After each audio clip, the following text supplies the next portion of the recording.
Welcome back to CBS 19 News at 10. As we continue celebrating Black History Month, we're highlighting an East Texas trailblazer who helped pave the way for today's stars.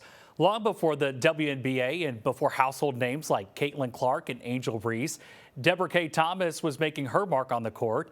CBS 19's Jimmy Searfoss shares how her legacy still shapes the game today. Women's basketball history lines the halls of Debra K Thomas's home. You know, back then I would never talk or say what I did or didn't do. Because before the WNBA, How good I was. before stars like Caitlin Clark and Angel Reese, But now that I'm old and seasoned, there was Debra K Thomas. I was a bad girl. Thomas grew up playing on a patch of grass and dirt in Center, Texas against the boys. And they would ask me, they was like, how did you learn how to play like that? What camps did you go to? And I said, I didn't. I never have. She didn't join a team till her freshman year of high school, but her play was enough to put Center on the map. Then if they knew basketball, they would say, yeah, I know about Center. There's some girl down there, I can't think of her name, but she was the baddest player I ever seen. And that jumper brought her to Panola College to play an entirely different kind of basketball. In high school, she was playing a 3-on-3 half-court style where Thomas only played offense. And that is when I really got scared because I've never played 5-on-5, run up and down the court and play defense. She ended up adapting just fine.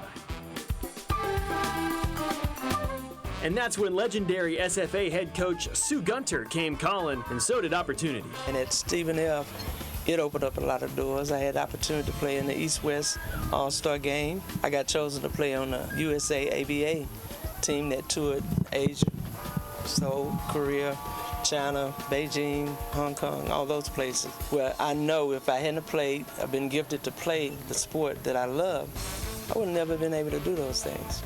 After the tour and after she was a finalist for the Wade Trophy, given to the nation's top player, she learned she was drafted to the Iowa Cornets of the Women's Basketball League. At that point, everything was exciting to everybody. In Iowa, where we played, we always had a lot of people to show up. We would always sell out the games. People loved us up there. When her career ended and the WBL folded, she's still supporting women's basketball through the Legends of the Ball organization, a group that gives scholarships to players and keeps the history alive. There's always a beginning, and we were the beginning. You got to know where you come from so you know where you're going. And while the WNBA continues to grow, her name will always be around as a reminder of where its roots lie. Jimmy Searfoss, CBS 19.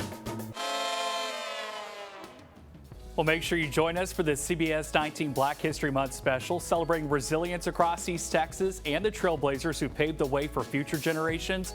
Don't miss these powerful stories, airing February 26th at 6:30 p.m. and again on March 1st, only on CBS 19.